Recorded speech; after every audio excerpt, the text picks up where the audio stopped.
¿Qué se siente despertar en la ciudad más grande del mundo?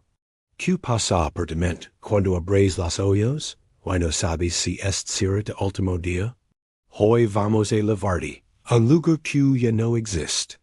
Una ciudad que fue destruida hace más de 500 años. Pero no te vamos a contar fechas en hay nombres de batallas. No, vamos a hacer algo diferente. Vamos a mostrar los Olores, los Sonidos, las pequeñas cosas que la gente siente en su vida diaria. Y al final de este video, vas a descubrir un detalle que los libros de historia nunca mencionan. Un olor específico que apareció esa mañana, y que cambió todo para siempre. Pero antes de llegar ahí, necesitas conocer a alguien. Su nombre es Xochitl. Tiene 16 años. Vive con su familia en un barrio llamado Tlatelolco. Es una zona popular, llena de comerciantes y artesanos. Su padre vende flores en el mercado más grande del continente. Su madre prepara comida desde antes del amanecer. Xochitl no es nadie especial. No es princesa ni guerrera. Es simplemente una joven normal viviendo su vida normal. Y eso es exactamente lo que la es importante para nuestra historia. Porque la historia grande, la de los emperadores y los conquistadores, ya la conoces.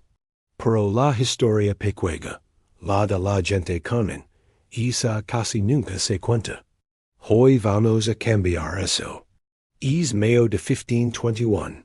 Faltan pocos días para que comience el asedio más brutal que el continente americano haya visto jamás. Pero Xochitl no lo sabe.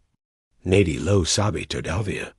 Ella solo sabe que tiene que levantarse temprano, porque mucho trabajo que hacer. El sol no sale cuando Xochitl abre los ojos. Su cuarto es pequeño, con paredes de adobe y un techo de paja. Duerme sobre un petate en el suelo, junto a sus dos hermanos menores. Lo primero que siente es el frío.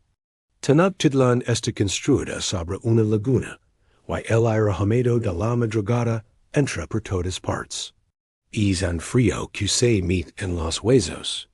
Un frío que huele agua y a tierra mojada.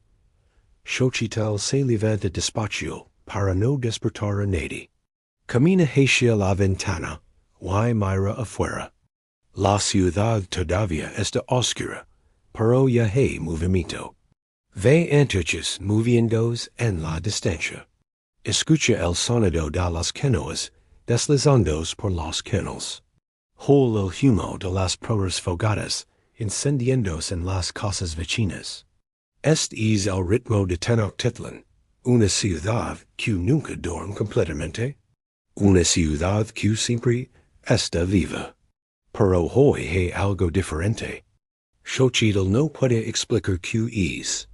Es solo una sensación. Como cuando sabes que vi a lover, aunque el cielo esté despejado. Como cuando sientes que alguien te observa aunque estés solo. Algo no está bien. Ella sacude la cabeza, y decide ignorar esa sensación. Tiene cosas más importantes en que pensar. Su padre necesita ayuda para cargar las flores al mercado. Su madre necesita agua del canal para cocinar. Sus hermanos necesitan desayunar antes de ir a la escuela del templo. La vida continúa, siempre continúa. Xochitl sale al patio de su casa. El patio es pequeño, pero está lleno de plantas. Su padre cultiva cempasúchil, y esas flores anaranjadas que se usan en las ceremonias religiosas. También tiene dahlias rojas y blancas. Y en una esquina, un pequeño árbol de aguacate que plantó su abuelo hace muchos años. El olor de las flores es intenso. Dulce y fresco al mismo tiempo. Es el olor de su infancia, el olor de su hogar. Xochitl respira profundo y sonríe. No importa qué problemas tenga el mundo afuera. Aquí, en este pequeño patio, todo está bien. Paro entences lo nota. Mezclado con el aroma de las flores, hay otro olor. Algo que no debería estar ahí. Algo metálico y amargo. Como sangre vieja mezclada con algo que ella no puede identificar. Xochitl Francelsino. De don vin isolor? Myra Hesia el est. Don del cielo empieza a ponerse gris con la luz del amanecer. El olor parece venir de esa dirección. De más ala de la laguna.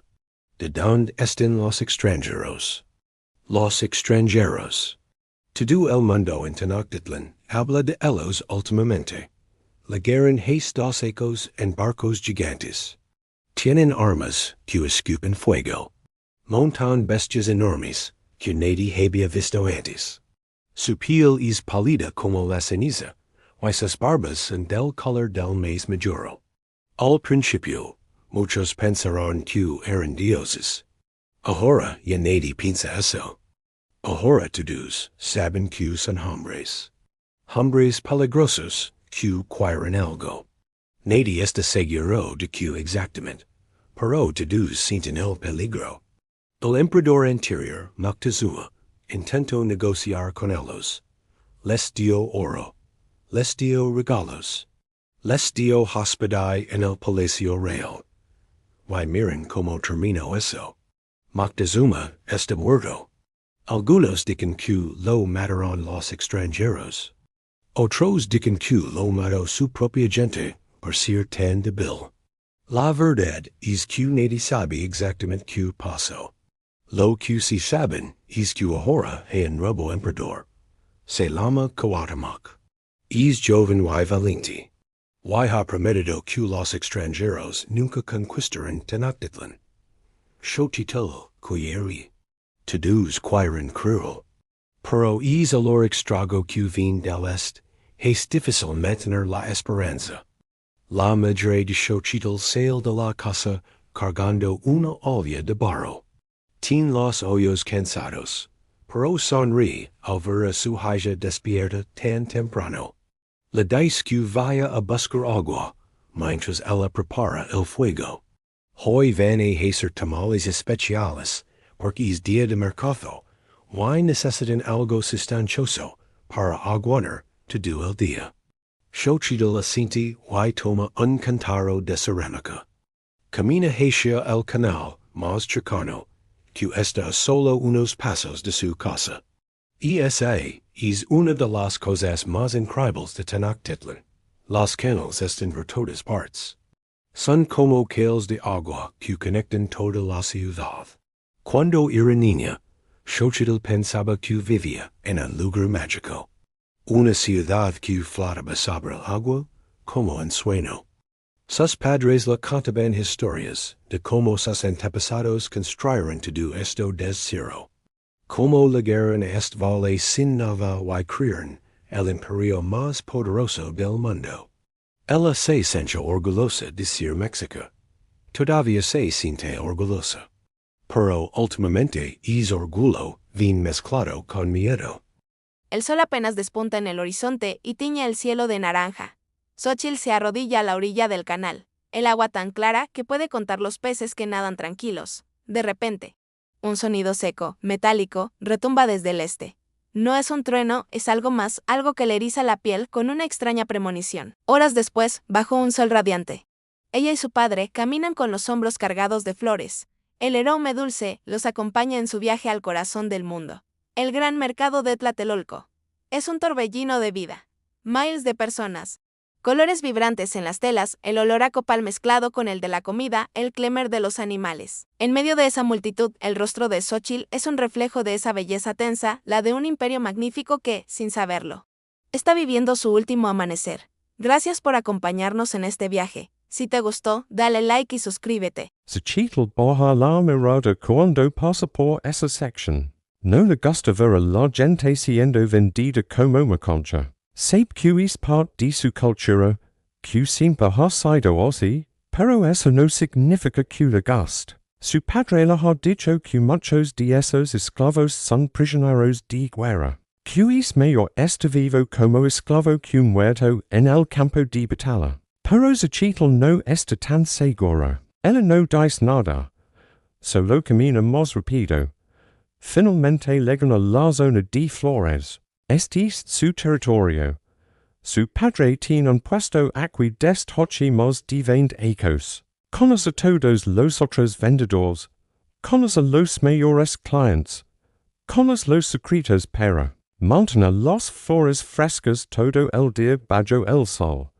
Empiezan a organizar su mercancía. Las flores de Sempasquil van adelante porque son las más populares. Los sacerdotes las compran para los templos. Las familias las compran para los altares de sus casas. Los enamorados las compran para regalar a las personas que les gustan. El olor aquí es dulce. Pesado es el olor favorito de Xochitl. De recuerdo a su casa, a su patio, a su infancia. Mientras trabaja, Xochitl escucha las conversaciones a su alrededor. Todos hablan de lo mismo. Los extranjeros. Un vendedor dice que escucho que los extranjeros tienen miles de aliados. Que los tlaxcaltecas se unieron a ellos. Que otras ciudades también están abandonando a Tenochtitlan. Otro vendedor dice que eso es mentira. Que el emperador Cuauhtémoc tiene un ejército de 100,000 guerreros. Que los extranjeros nunca podrán entrar a la ciudad. Un tercero dice que los dioses van a intervenir. Que Huitzilopochtli no va a permitir que su pueblo sea derrotado. Que pronto habrá una sigil del cielo. Xochitl escucha todo pero no dice nada. Que puede decir ella? Es solo una joven vendedora de flores. No sabe de guerras ni de política ni de dioses. Solo sabe que tiene miedo. ¿Why entonces lo escucha? Y sonido otra vez. El mismo que escucho esta mañana junto al canal. Un trueno seco y corto que viene del este. Pero esta vez es más fuerte. Más chocano. ¿Why esta vez no está sola? Todo el mercado lo escucha. 60,000 personas se quedan en silencio al mismo tiempo. Es el momento más extraño que Xochitl ha vivido. Un lugar que siempre está lleno de ruido, de vida, de movimiento. De repente se queda completamente quieto. Todos miran hacia el este.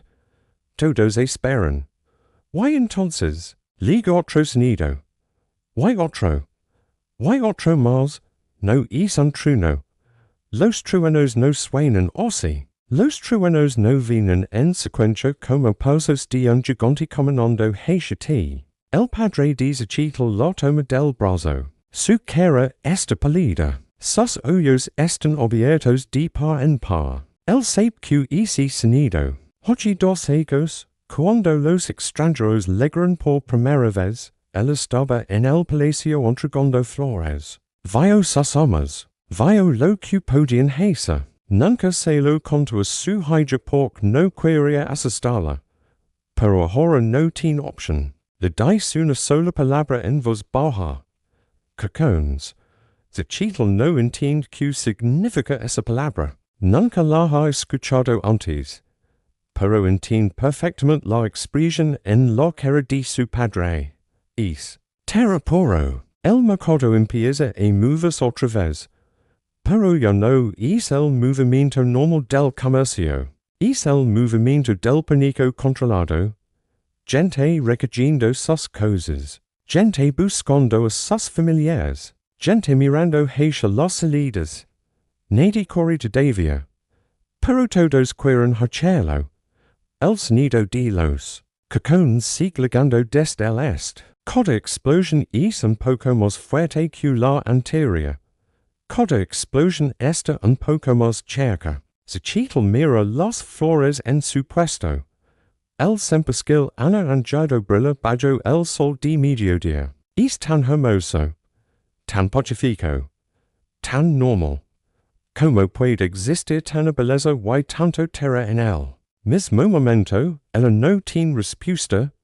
Nadie lo tiene. Lo único que saben es que el sonido del mercado ha cambiado para siempre. yo no es la sinfonia del comercio. Ahora es el preludio de algo mucho más oscuro. Why Xochitl esto a punto de descubrir que tan oscuro puede ser? Pero eso tendrá que esperar hasta el próximo capítulo.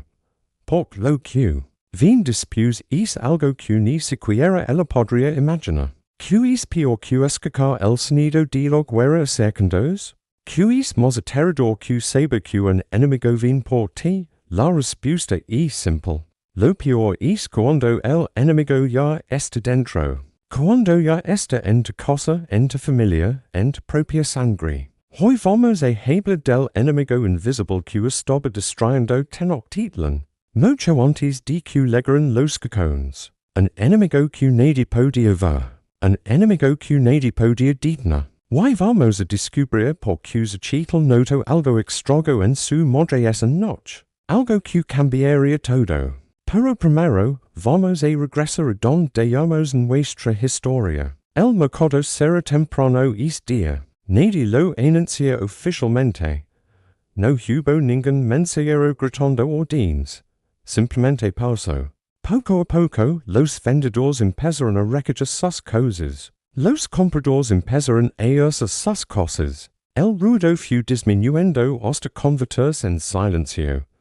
Xochitl y su padre caminaron de regreso, con sus canastas todavía llenas de flores. No vendieron casi nada. Nadie quería comprar flores cuando el sonido de los cacones seguía llegando desde el este. El camino a casa se sintió más largo que nunca. Las calles que normalmente estaban llenas de vida ahora estaban casi vacías. Los canales que normalmente estaban llenos de canoas ahora solo tenían unas pocas. Why el ola? Es ola extraño que Xochitl había notado en la macana ahora era más fuerte, más presente, más difícil de ignorar. Pero había otro ola mezclado con él. Un ola que Xochitl conoce muy bien. El ola de la enfermedad. Cuando llegaron a su barrio, Xochitl vio algo que le hela la sangre.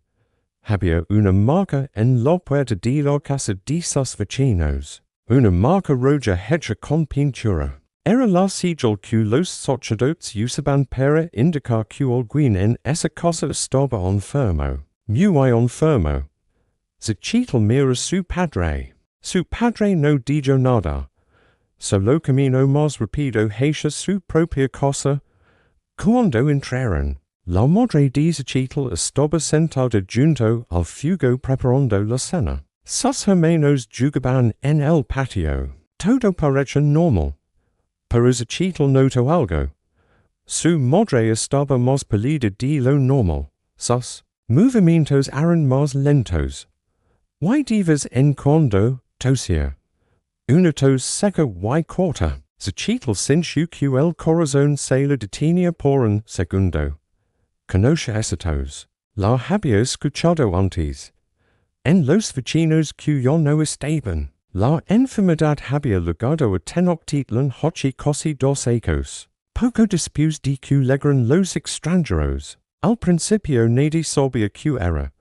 La gente simplemente empezaba a sentirse mal, les daba fiebre, les salían moncas en la piel. Y luego, muchos de ellos morían. Los sacerdotes dijeron que era un castigo de los dioses. Los curanderos dijeron que era un desequilibrio en el cuerpo. Nadie tenía la respuesta correcta. Nadie sabía que era algo que los extranjeros habían traído consigo. Una enfermedad que existía en sus tierras pero que nunca había existido aquí. Una enfermedad para la que los mexicas no tenían ninguna defensa. Viruela. Esa palabra no significaba nada para Xochitl, pero los efectos sí. Había visto morir a vecinos, a amigos, a familiares lejanos.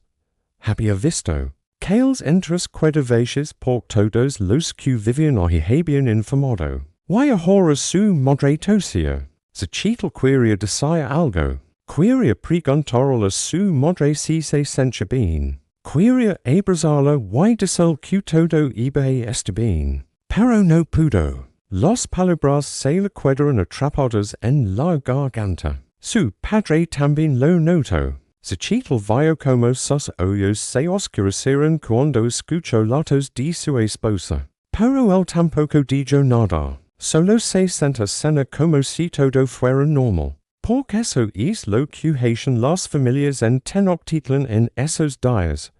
Fingían que todo estaba bien. Fingían que la enfermedad no existía. Fingían que si no hablaban de ella, quizás se iría. Pero no se iba.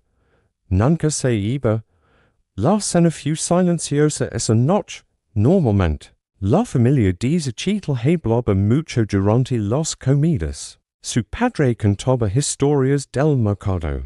Su madre compartía los chismes del barrio. Sus hermanos peleaban por quien había hecho más travesuras durante el día. Pero esa noche nadie tenía ganas de hablar. El sonido de los cajones había parado hace unas horas, pero el eco seguía resonando en la mente de todos. Latos de su madre seguía interrumpiendo el silencio cada pocos minutos. Después de cena, el padre de Zacitl salía de la casa. Dijo que iba al templo a hablar con los sacerdotes.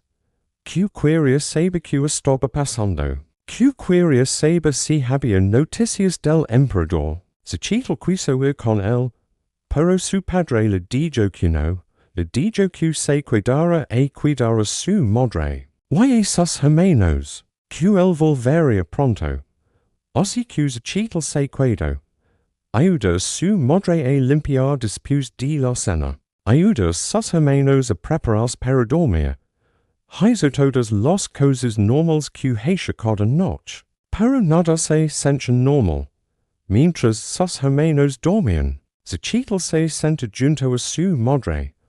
La luz de la fogata creaba sombras en las paredes de adobe. Afuera, la ciudad estaba más silenciosa de lo normal. Solo se escuchaban los tambores leonos del templo mayor.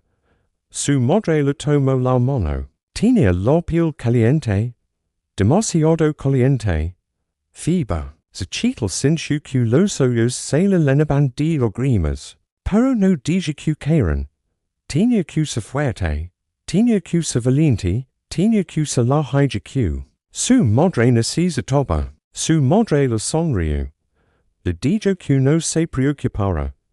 Que solo era un pequeño resfriado. Que mañana iba a sentirse mejor. Que siempre se sentía mejor después de una buena noche de sueño. Zacitl quería creerlo. Desesperadamente quería creerlo. Pero había visto esta historia antes. Había visto a otras madres decir las mismas palabras. Había visto a otras hijas creer esas mentiras. Y había visto lo que pasaba después. Su madre empezó a contar una historia. Era una historia vieja, de cuando los mexicas llegaron por primera vez a este valle. Cuando no tenían nada. Cuando todos los otros pueblos los despreciaban y los trataban como basura. La historia de cómo encontraron una aguila posada sobre un nopal, devorando una serpiente. La sigil que los dioses les habían prometido. El lugar donde debían construir su ciudad. Tenochtitlan. Su madre le dijo que los mexicas habían sobrevivido cosas peores que esto. Que habían superado obstáculos que parecían imposibles. Que eran un pueblo fuerte, un pueblo elegido, un pueblo que nunca se rendía. Y que esta vez también iban a sobrevivir. Zacitl escuchó la historia en silencio. Las palabras de su madre eran reconfortantes, pero su voz cada vez sonaba más débil, más cansada, más lejana. Cuando terminó la historia, su madre cerró los ojos. Su respiración se hizo más lenta, más profunda. Se había quedado dormida. Zacitl se quedó sentado a su lado, sosteniendo su mano caliente. Afuera, los tambores seguían sonando. Adentro, el fuego seguía crepitando. Y en algún lugar del este, los extranjeros seguían preparándose para atacar. Pero para Zacitl, nada de eso importaba en ese momento. Lo único que importaba era la mano de su madre en la suya. Lo único que importaba era el sonido de su respiración. Lo único que importaba era que seguía viva. Por ahora, cuando su padre regresó del templo, traía noticias. Su rostro estaba pálido, sus ojos estaban rojos. Se veía como un hombre que había envejecido 10 años en una sola noche. Xochitl lo mira esperando que hablara. Él se sentó junto al fuego y guardó silencio por un largo momento. Finalmente habló. El emperador Cuauhtémoc había dado órdenes. La ciudad se prepararía para el asedio. Los canales serían bloqueados. Los puentes serían destruidos. Tenochtitlan se convertiría en una fortaleza. Pero había más. Los sacerdotes habían hecho cuentas. Desde que llega la enfermedad, casi la mitad de la población había muerto. La mitad de cada 2 personas que vivían en Tenochtitlan hace 2 años, una ya no estaba. Y la enfermedad seguía avanzando. Xochitl miraba a su madre dormida. Su padre siguió su mirada. Ambos sabían lo que significaba esa tos, lo que venía, el enemigo invisible. Ya estaba en casa. Esa noche, Xochitl no durmió. Afuera, el amanecer empezaba a asomarse sobre Tenochtitlan. Otro día más cerca del fin.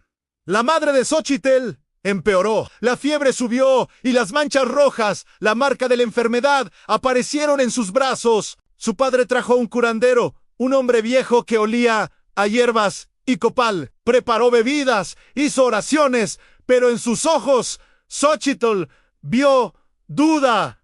Esta enfermedad era nueva. Los tratamientos tradicionales no siempre funcionaban. Cuando cayó la noche, todo cambió. Los tambores del templo mayor empezaron a sonar, profundos, intensos, urgentes. Por toda la ciudad se encendieron miles de antorchas, como estrellas cayendo del cielo. Era el último desafío de un imperio que se negaba a rendirse. Construyeron la ciudad más grande del mundo sobre una laguna. Conquistaron a todos sus vecinos. Crearon un imperio que llegaba de un océano al otro. El anciano sonrió con tristeza. Le dijo que todo lo que sube eventualmente tiene que bajar, que esa era la ley del universo, que ni siquiera los mexicas podían escapar de ella. Xochitl sintió un escalofrío recorrerle la espalda. Le preguntó qué quería decir. El anciano guardó silencio por un momento. Luego empezó a hablar de algo que Xochitl nunca había escuchado en una profecía. Los sacerdotes antiguos, dijo, habían predicho este momento. Habían dicho que el quinto sol, la era en la que vivían, llegaría a su fin, que vendría acompañado de señales terribles, terremotos, enjambre y un sonido que no vendría del cielo, un trueno falso, un trueno creado por los hombres. Xochitl sintió que el corazón se le detenía. El sonido que había escuchado esa mañana, el sonido de los cañones. El trueno, que no era trueno. La profecía lo había predicho. El anciano continuó. Dijo que los sacerdotes también habían predicho que vendría un enemigo desde el este, que llegaría cuando el pueblo estuviera debilitado, que traería consigo una muerte invisible que nadie podría ver ni detener. La enfermedad, todo encajabao. Todo estaba conectado. Xochitl sintió que el mundo giraba a su alrededor. Le preguntó al anciano si la profecía decía algo más, si había esperanza, si había alguna manera de evitar el fin. El anciano la miró con ojos tristes. Le dijo que las profecías no hablaban del fin absoluto, hablaban del fin de una era, del fin de un mundo, pero después de cada fin, dijo, viene un nuevo comienzo. Los mexicas habían sobrevivido el fin de mundos anteriores. Sus ancestros habían vivido para ver nacer nuevos soles, y sus descendientes harían lo mismo. El pueblo no iba a desaparecer, solo iba a cambiar. El anciano se levantó lentamente. Antes de irse, le dijo una última cosa a Xochitl. Le dijo que recordara esta noche, que recordara los sonidos de los tambores, que recordara el olor del copal y los pétalos flotando en el agua, que recordara todo. Porque ella iba a ser la memoria de su pueblo. Ella iba a llevar estas historias en su corazón mucho después de que las piedras de Tenochtitlan fueran destruidas. Y luego desapareció en la oscuridad. Xochitl se quedó sola junto al canal. Los tambores seguían sonando. Las antorchas seguían brillando. El olor del copal seguía llenando el aire. Pero algo había cambiado dentro de ella. Ya no sentía solo miedo. Ahora también sentía responsabilidad. Tenía que sobrevivir, tenía que recordar, tenía que contar esta historia algún día.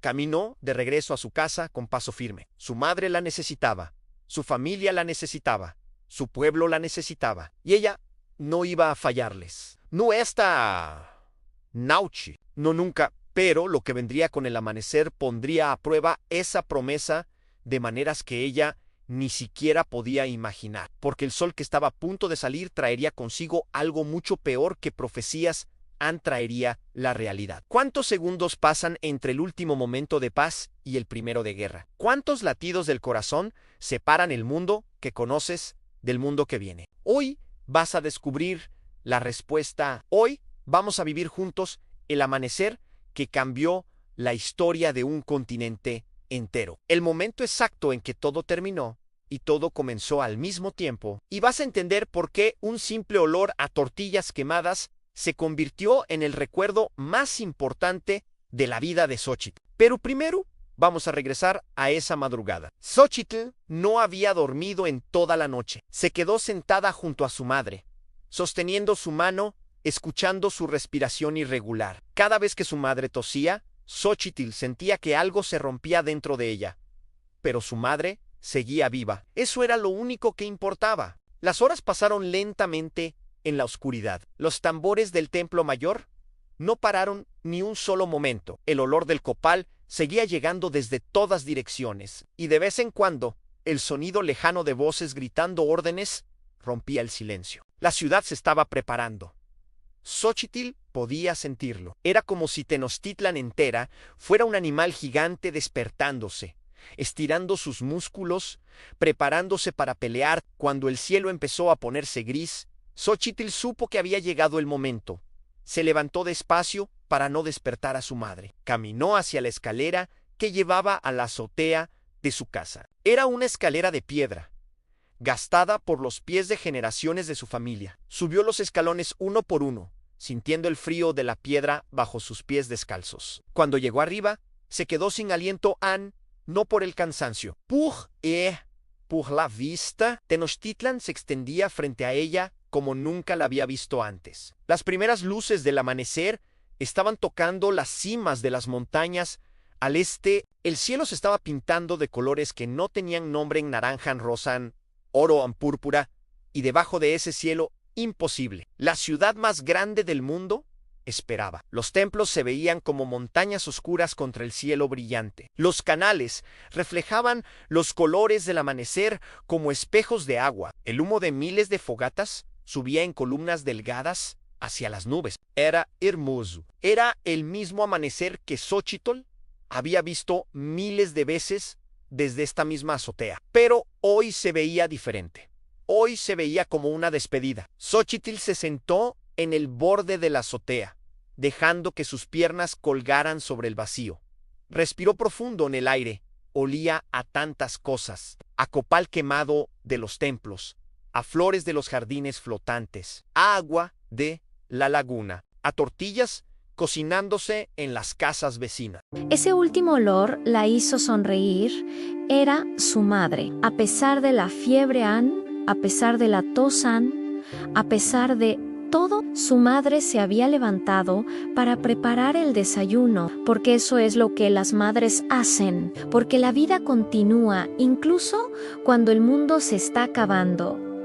El sol empezó a asomarse sobre las montañas. El primer rayo de luz tocó la cima del templo mayor. Luego bajó por las paredes del templo, iluminando las piedras talladas, las escaleras empinadas, el altar donde los sacerdotes hacían sus ceremonias. La luz siguió bajando. Tocó los palacios donde vivía el emperador. Tocó el mercado de Tlatelolco, donde Xochitl vendía flores con su padre. Tocó los canales donde las canoas empezaban a moverse. Finalmente, la luz llegó hasta su barrio. Xochitl sintió el calor del sol en su cara. Cerró los ojos por un momento.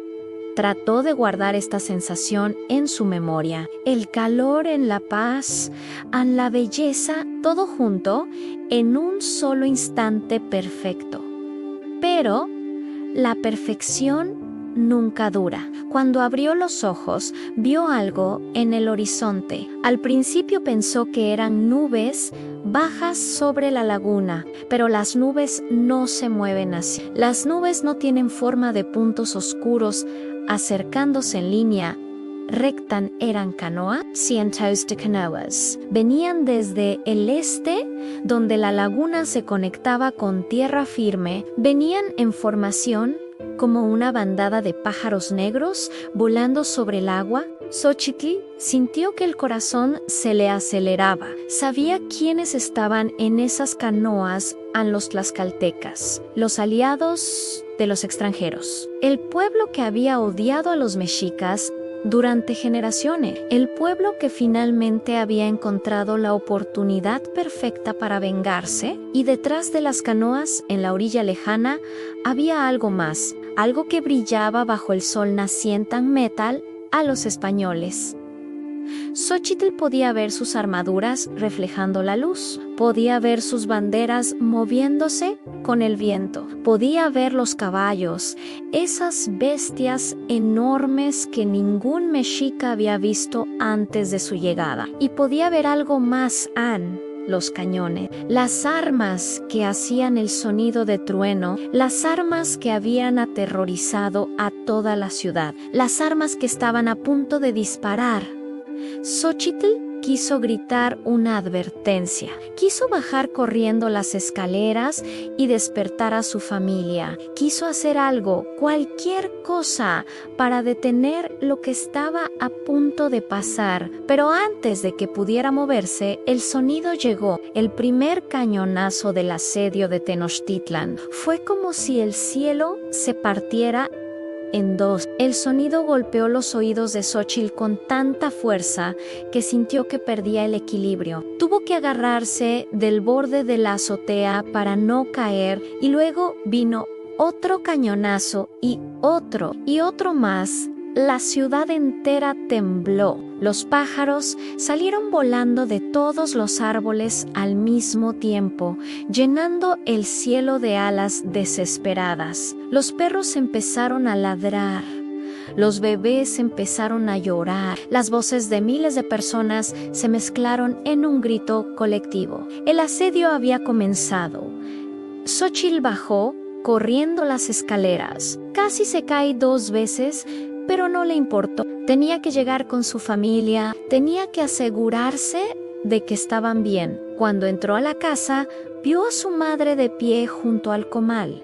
Las tortillas se estaban quemando. El olor del maíz quemado llenaba el pequeño cuarto. Pero su madre no se movía, solo estaba ahí parada, mirando hacia la pared, con los ojos muy abiertos. Xochitl corrió hacia ella, la abrazó fuerte, sintió el calor de la fiebre todavía ardiendo en su piel, sintió los huesos frágiles bajo la ropa, sintió el corazón de su madre latiendo tan rápido como el suyo.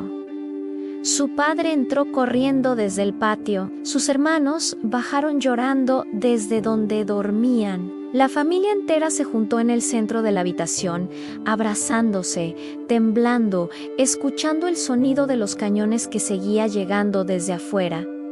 A nadie habló, no había nada que decir. Todos sabían lo que significaba ese sonido. El fin había llegado. Afuera, Tenochtitlan empezaba a arder. El asedio duraría 80 días. 80 días de hambre, 80 días de sed, 80 días de lucha, casa por casa, calle por calle, canal por canal. Al final, la ciudad más grande del mundo sería destruida piedra por piedra. Más de 200,000 personas perderían la vida. Y sobre las ruinas, los conquistadores construirían una nueva ciudad, con un nuevo nombre. Pero eso todavía no había pasado. En este momento, en este amanecer, Xochitl solo sabía una cosa. Tenía que sobrevivir, tenía que recordar, tenía que llevar esta historia con ella donde quiera que fuera para que nunca se olvidara. Y eso fue exactamente lo que hizo. Años después, cuando ya era una anciana con el pelo blanco y las manos arrugadas, Xochitl todavía contaba esta historia. Contaba sobre los olores de su ciudad, el cempasúchil en el copal, las tortillas de su madre. Contaba sobre los sonidos en los tambores, el agua de los canales, el trueno de los cañones. Contaba sobre el amanecer más hermoso y más terrible que jamás había visto. Y siempre, siempre terminaba con el mismo recuerdo, el olor a tortillas quemándose en el comal, porque en medio del fin del mundo, su madre todavía intentaba hacer el desayuno, porque el amor no se detiene, aunque el cielo se esté cayendo.